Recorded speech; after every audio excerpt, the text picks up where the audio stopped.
In 1833, Charles Babbage secured the funding he desperately needed for his analytical engine, the world's first mechanical computer. By 1850, primitive mechanical AI systems were calculating artillery trajectories for armies across Europe. But what if this wasn't just alternate history? What if AI had actually emerged in the Victorian era, nearly a century before our modern computers? Today, we're exploring how the entire world would have been reshaped if mechanical minds had emerged alongside the steam engines. The Mechanical Revolution, Babbage's breakthrough, and the birth of Victorian AI.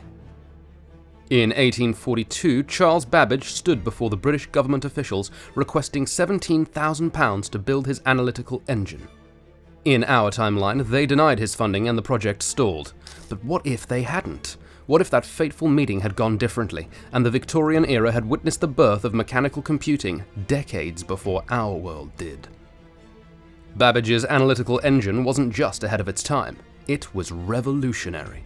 The design contained everything needed for a computational system: a mill for calculations, functioning exactly like a modern CPU, a store for memory, the equivalent of RAM, and the ability to execute conditional branching and loops. These core principles form the foundation of today's computers. The machine wouldn't just calculate, it would think, at least in the most rudimentary sense. Had Babbage received his funding, by 1845 the first working analytical engine would have been clicking and whirring in London. Picture massive brass and iron contraptions filling specialized chambers, their precisely engineered gears turning in perfect synchrony. Driven by steam power, industrial behemoths representing mechanical brains limited by Victorian materials. Ada Lovelace, already recognized for her brilliant notes on the engine, would have become the world's first true programmer. Her algorithm for calculating Bernoulli numbers was just the beginning. By 1846, she would have developed primitive AI algorithms, mathematical instructions that allowed machines to solve problems without explicit programming for every possibility. While neural networks were impossible with Victorian technology, her work with basic decision trees and statistical methods laid the groundwork for future AI concepts. This technical breakthrough spread across Europe like wildfire. Mathematicians from Paris to Berlin flocked to London, eager to contribute. Charles Whetstone, George Boole, and George Peacock formed the core of a computational theory, accelerating machine mathematics by decades. Programming these mechanical giants required physical punch cards with binary instructions.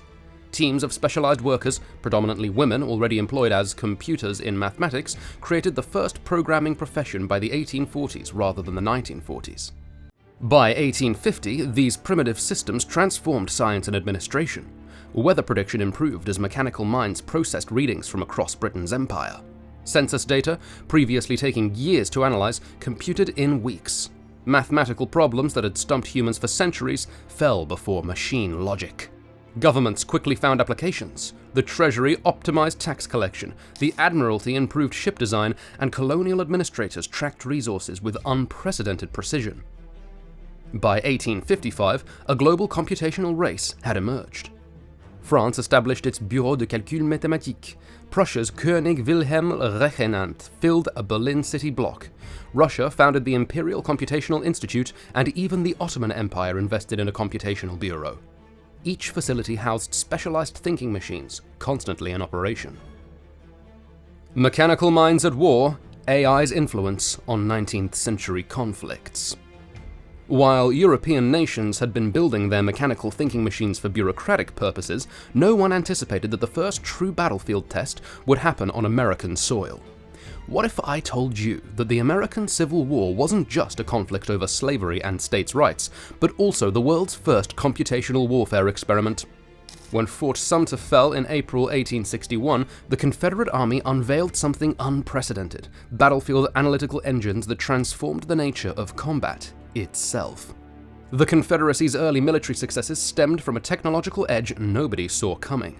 British engineers, officially neutral but quietly supportive of the Southern cause, had smuggled in special engines designed for warfare. The rhythmic clicking of gears and whirring of calculation drums became the soundtrack to a new kind of warfare as Confederate artillery struck with uncanny accuracy, determining exact angles and powder charges needed for devastating effect. President Lincoln, upon learning of this technological disparity, recognized the existential threat. In a lesser-known executive order, he authorized the creation of the Union Computational Corps in late 1861. As one Union soldier wrote in his diary, "The generals speak of machines that think, while we still die in the mud." Northern factories, already ramping up weapons production, faced an urgent mission: build thinking machines or lose the war.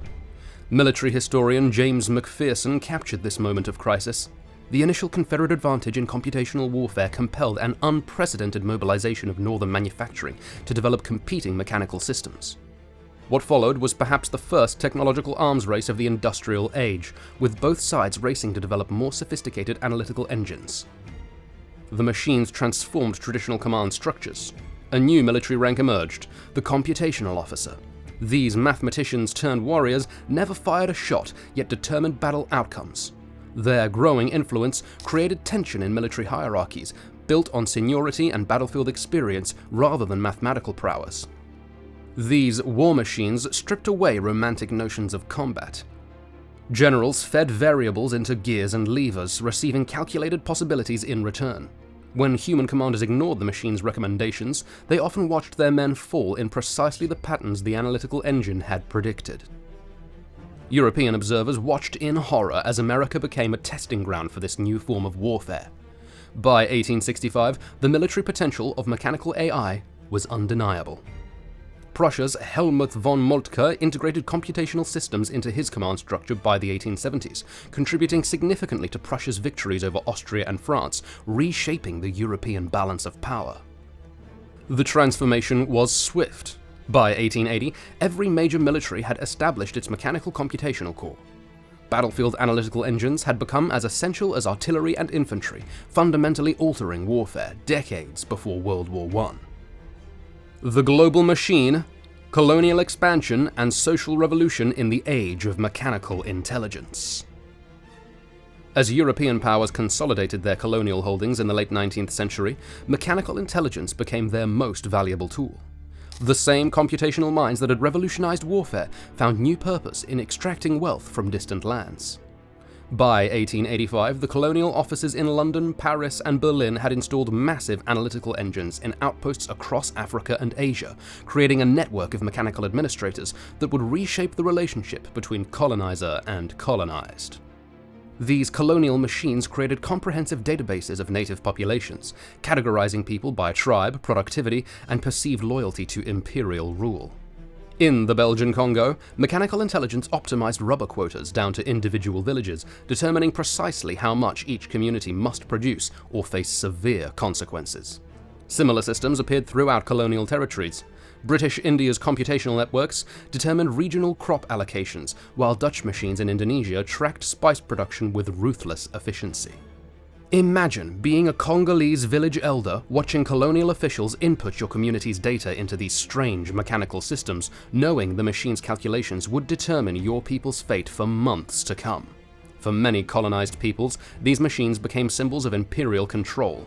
Yet they soon discovered something fascinating. These mechanical overlords operated on rigid logic that could be manipulated. Resistance movements learned to feed misleading information into census systems, exploiting the machine's inability to detect subtle deception. Meanwhile, back in Europe, these thinking machines were transforming the societies that created them. Karl Marx, who had already written extensively about the alienation of workers under industrial capitalism, found in mechanical intelligence a troubling development.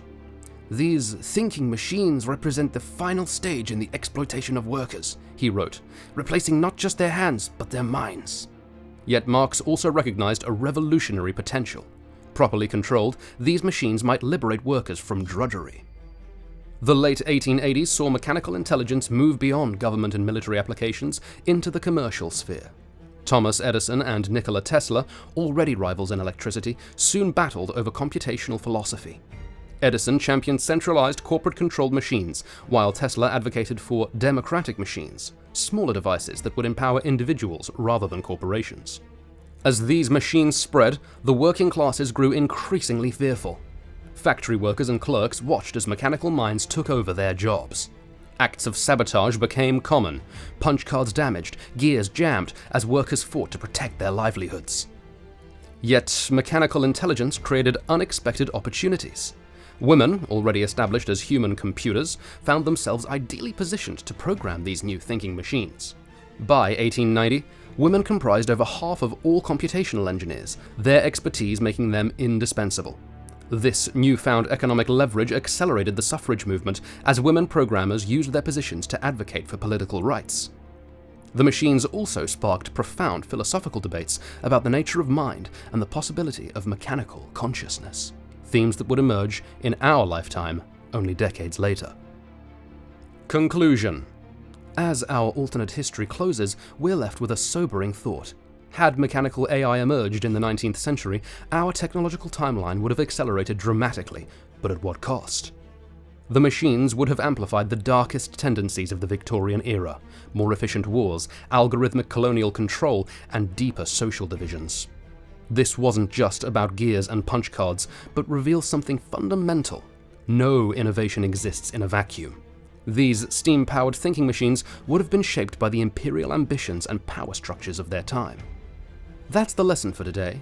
AI doesn't create human problems, only magnifies what's already there. Our ethical implementation choices matter far more than the technologies themselves. History doesn't repeat, but sometimes it computes with frightening accuracy. Stay tuned!